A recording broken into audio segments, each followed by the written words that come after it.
prasarana dan sarana dan kurangnya SDM.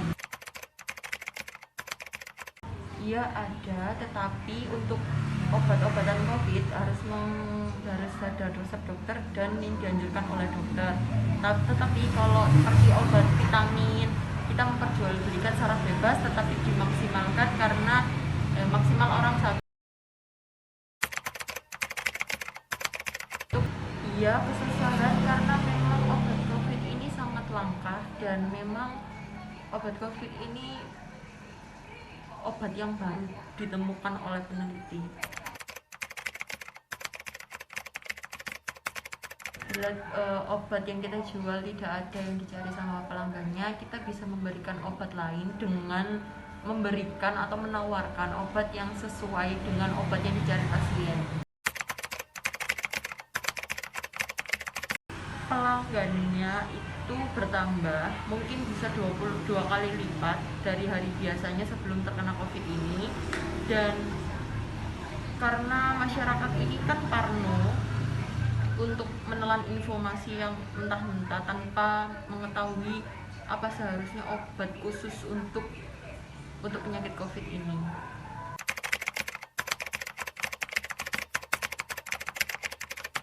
Di apotek ini tidak menggunakan jasa kirim dikarenakan tidak kita nggak mau mengambil resiko karena memang COVID sangat cepat menyebarnya. Yang pertama yang dapat dilakukan adalah cari bantuan dokter dan layanan kesehatan. Lalu yang kedua itu lakukan isolasi mandiri bila tidak berada di rumah sakit. Lalu yang ketiga, putuskan siapa yang akan merawat Anda. Dan yang keempat, bisa dilakukan waspada gejala yang muncul.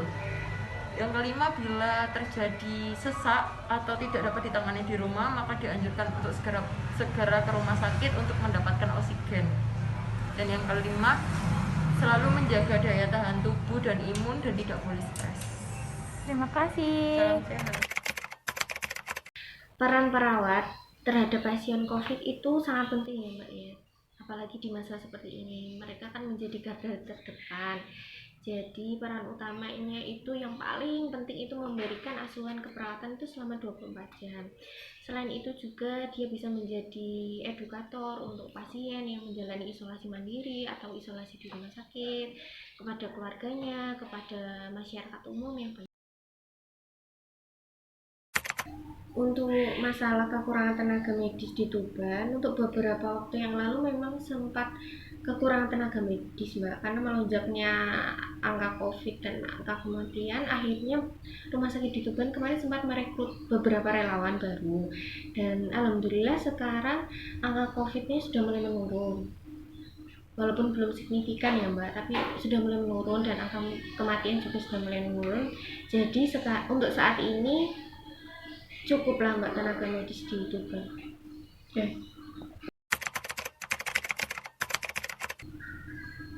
Hal yang saya lakukan ya Mbak ya, kalau di pas waktu bekerja itu ya APD sudah pasti, menjaga kebersihan gitu. Kalau di rumah ya prokes sih Mbak, prokesnya tetap jalan, terus pola hidup sehat, berjemur gitu, terus tidak panik sih Mbak, yang pentingnya tidak parno gitu. Tetap kan itu semuanya kan untuk menjaga imun biar tidak turun gitu.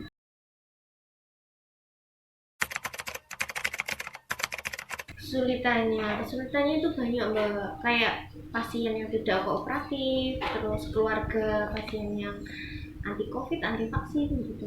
Terus kalau untuk ketersediaan obat itu juga sekarang susah Mbak, karena banyak sekali orang yang panik buying, jadinya kayak apa-apa diserbu, jadi rumah sakit ini juga kekurangan obat. Hal yang mempengaruhi dalam kehidupan saya itu yang paling menonjol itu lingkungan sekitar Mbak. Kayak orang-orang di sekitar ini sudah tahu ya Mbak ya, kalau saya kan kerja di ruang isolasi, jadinya mereka lebih menjaga jarak, lebih was-was gitu. Tapi saya sama sekali tidak keberatan Mbak, karena justru bagus, mereka kan kayak gimana ya, peduli dengan dirinya sendiri. Berarti kan mereka tidak menyepelekan atau menggampangkan kok begitu. Ya.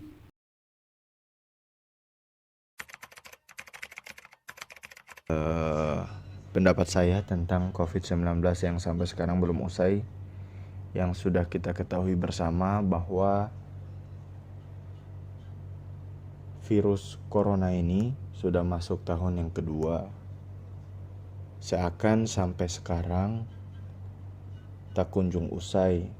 Grafiknya yang sekarang labil, terkadang ada yang mendatar, menurun, dan bahkan belakangan ini sudah mengalami kenaikan.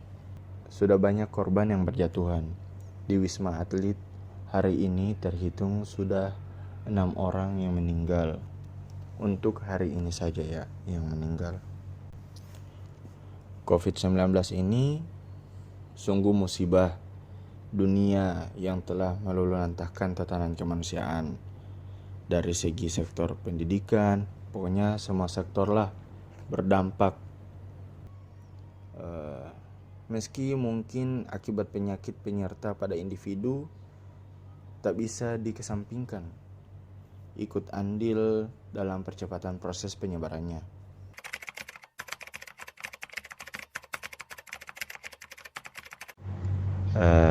Terus yang kedua itu kebijakan dari rumah sakit kami itu untuk jam di sini nggak ada jam besuk sama sekali. Jadi di sini kayak di karantina full. Untuk memutuskan tidak ada kontak dengan masyarakat luar. Pokoknya selama di sini perawatannya itu hari ke-9 itu di swab lagi, swab PCR. Dari masuknya itu rujukan dari puskesmas atau rumah sakit lain itu dengan hasil PCR positif dibawa ke sini. Terus dikarantina. Pas di hari yang ke-9 itu nanti akan di swab lagi, atau di hari ke-10 itu akan di swab PCR lagi. Jika negatif udah dibolehkan pulang. Terus untuk jam kerja tenaga kesehatan itu dibagi dalam 3 shift.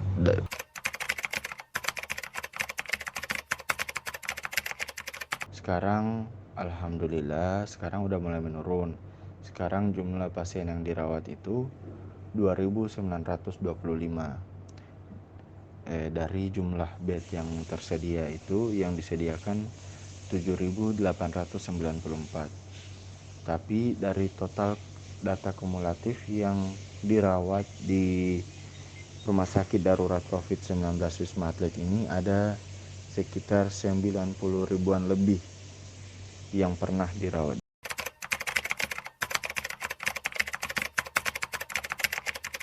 Kami kesulitannya di situ, di jumlah nakesnya sangat sedikit.